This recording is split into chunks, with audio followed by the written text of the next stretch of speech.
Hi again, guys. Like I did do my intro, I'm Crystal. I'm telling the real story of Christina, who's a character in the Crank books, because I'm her.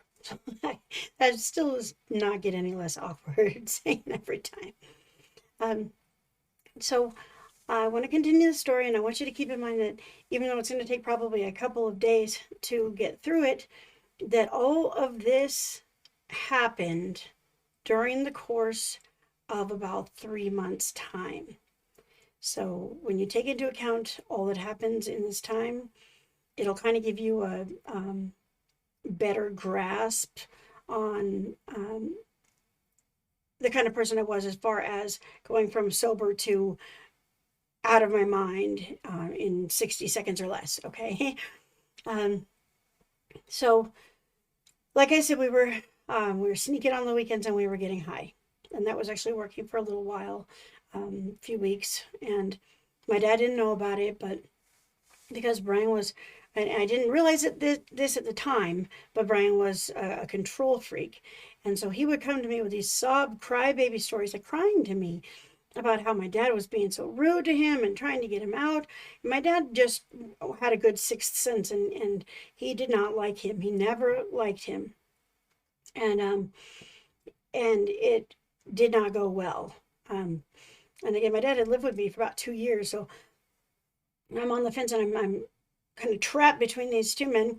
One that doesn't have anywhere else to go. Well, both that didn't really have anywhere else to go, and both of them that I loved at the time, and I didn't know what to do. But one night, Brian started a big fight with my dad, and um, it came to blows in a way. Brian got up in his face. I got between them, and I was shoving Brian back because he was a lot smaller than my dad. And my dad was trying to go around me and swing at him. And Brian tried to say that my dad tried to hit me. Now, I want everybody to know this. My dad never laid a hand on me in my entire life. Never spanked me, never did anything even remotely slappy as far as disciplinary or anything like that to me whatsoever. So I had no problem being between them. I didn't feel like I was in danger at any time. Brian tried to scream, "I can't believe you tried to hit her."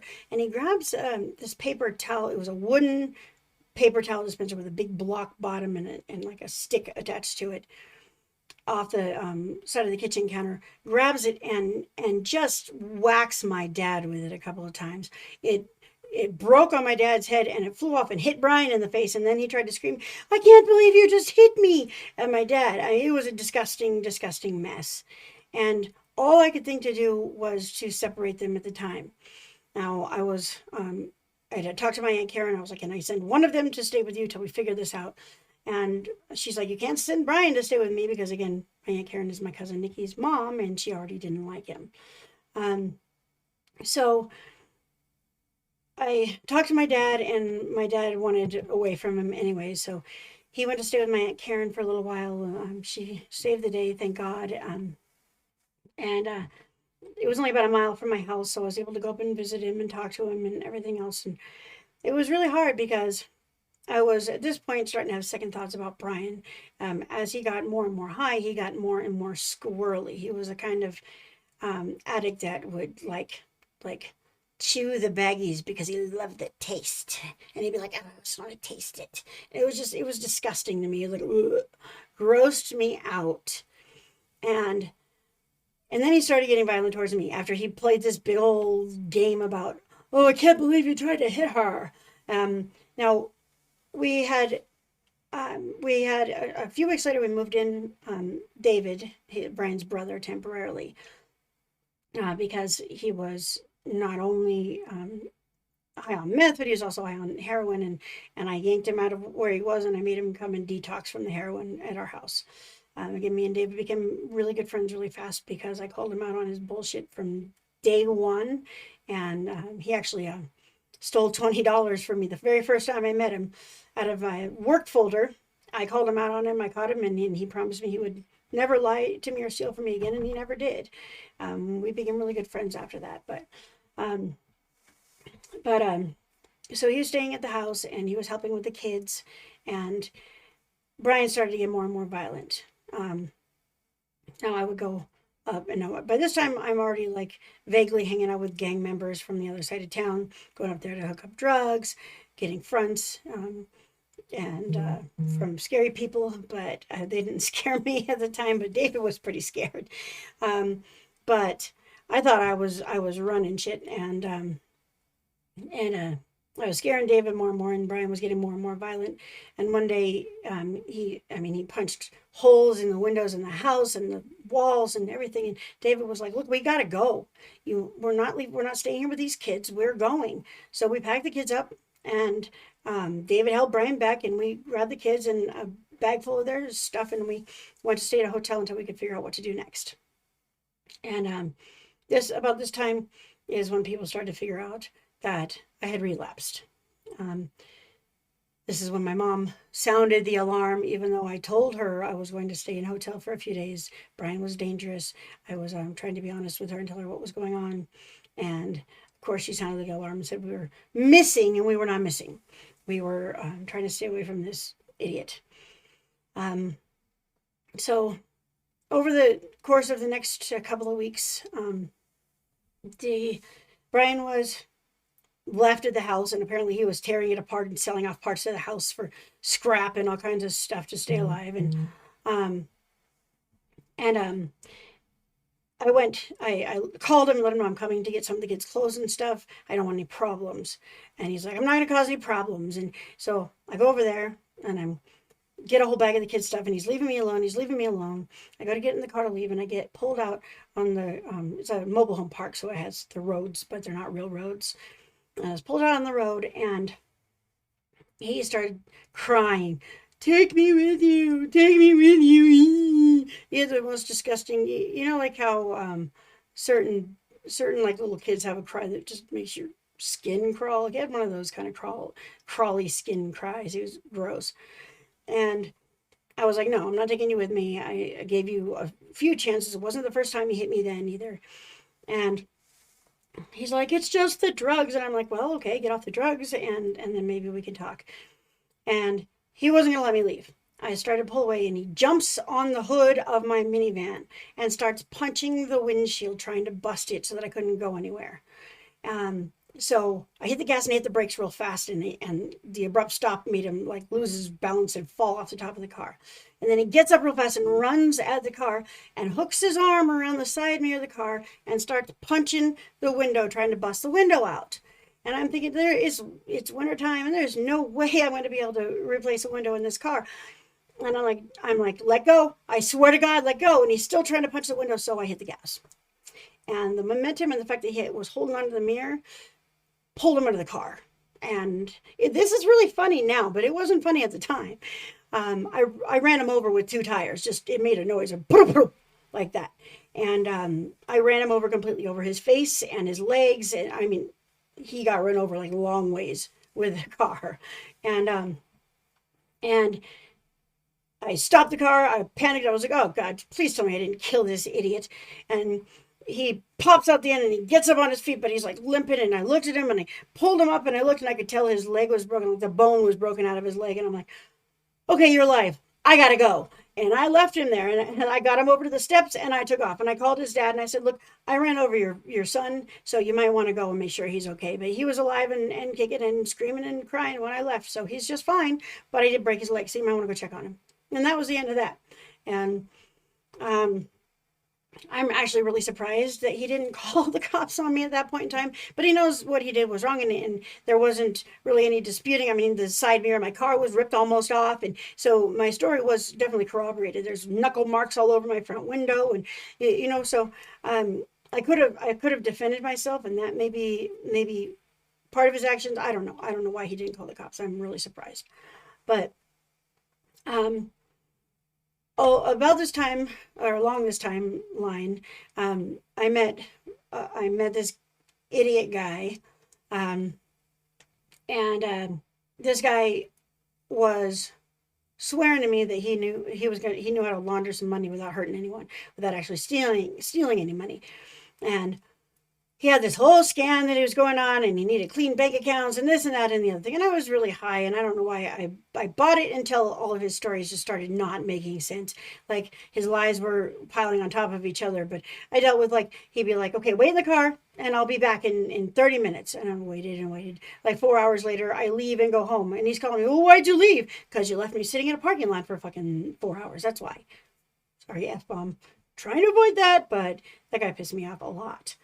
Um, and I kept getting away from him and getting roped back in. Now, I want the record to show that I was not having sex with this guy, okay, at all. Was not having sex with him.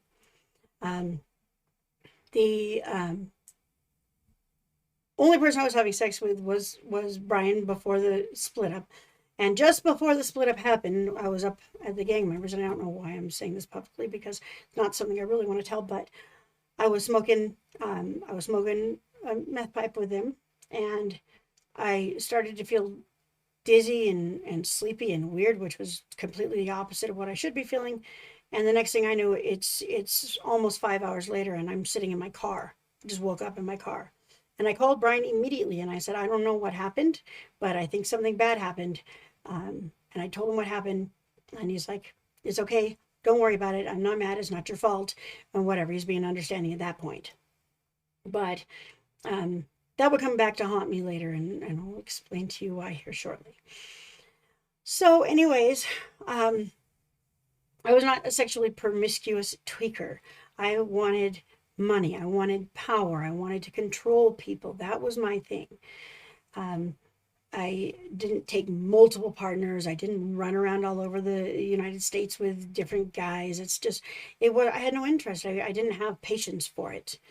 I wanted to make money, and I wanted to be a kingpin. I wanted to be in charge. I wanted the power. And so all this goes down, and I go back to the hotel room with David, and my mom finally talks me into letting her come and get the kids temporarily. Now, I actually cried to her, and I'm not a person that cries very often for any reason. And I cried to her and I said, I don't want to give you my kids because I'll never see them again. That's what happened last time. You took my son and you never let me have him back. And she said, look, I'm getting old. I don't want to raise more kids. I just want them to be safe. And she looked me dead in the eyes, and she promised me she would not keep them from me. She said, once you get your stuff cleared up, get sober, and get a job and a place to stay, and I will give them back willingly, no questions asked. And I believed her. And again, I'm not here to bash my mother, but I shouldn't have believed her. So I let her take them. She flew to Las Vegas, and she picked them up and brought them to her house. And I'll tell you what happened with them probably in the next video. So at this point, I had to take a long, hard look at what I was doing. And I got, so I had this guy in the car, and we get pulled over. Now, I had nothing on me, and I knew he was doing illegal things, and I was like trying to help him hustle up bank accounts and stuff, but I didn't really have direct illegal involvement in the bank accounts. In fact, I told him specifically, I don't want to have any money crimes on my head ever again. But I didn't realize the registration of my van was like 3 days over, and so we got pulled over driving through a Lowe's parking lot. And I also didn't know this guy had a warrant out for his arrest either. So we got stopped, and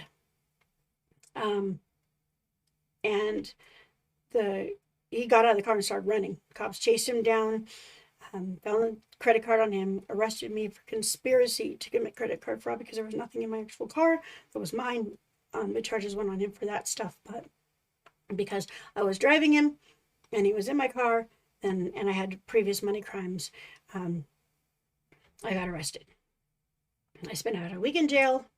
I went to one jail, then the other. I had some traffic stuff that I hadn't taken care of, and they released me on OR. Now, I was coming down. I did not realize that what the judge was telling me was I had a court date sometime in January. I heard none of that. I was crashing, and all I heard was, "I'm going to let you out today." And I was like, "Okay, yes, let me out." And so at this point, I did not. I really didn't realize that that I had the big charge. I thought they were dismissing the charge, honestly, because they just let me out, and they'd never let me out on OR before. Especially considering I didn't have a home or anything. So I was really surprised. So I thought they were dropping the charge, but they were not. And so I I got out, and the first time, and I went over to some friends and met back up with David, and we were hanging out a little bit, and Brian calls me, and he said, "Look, I've been sober for the past 3 weeks. I got my head on straight. I don't want to get high anymore. I want to be with you. I want to make it work out." And like a dummy, I believed him. So I told David, "Let's go get Brian. I want to try it again." And he was like, "Okay, let's try it." So we went and got Brian. We kind of couch surfed a little. We were even on the bus for a short period of time, and then we were homeless for a couple days, and then we went back to the mobile home park, and we were kind of staying in the mobile home that we were kicked out of with no power in the wintertime. And it was cold, and our neighbor behind us, Maddie, Maddie was the owner of the house, and Cassie was the lady that actually invited us over and let us stay with her for the next month or so. And she talked us both into getting some more dope for her, and then we ended up getting high a few more times before it all came to a close with her. And so at this time, we like I said, we got high a few more times with her. I was panhandling and making their family a lot of money, like bailing them out of their bills debt by panhandling every day. We take the van out, I go panhandle, fill up the gas tank, get extra money. We buy cigarettes, we would buy little drugs, and that's the way it would go. And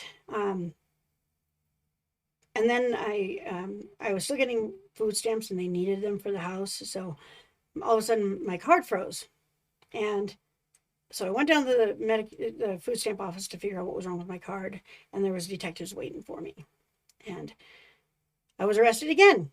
And again, I literally had just barely realized I missed a court date, and I was going to call the next day and try to reschedule it or whatever. I didn't think it was serious. I had gotten like an email, and I was like, what's going on? And I was like, did they file new charges? And I was like a little scared. I didn't know what to think. And so I went to jail again.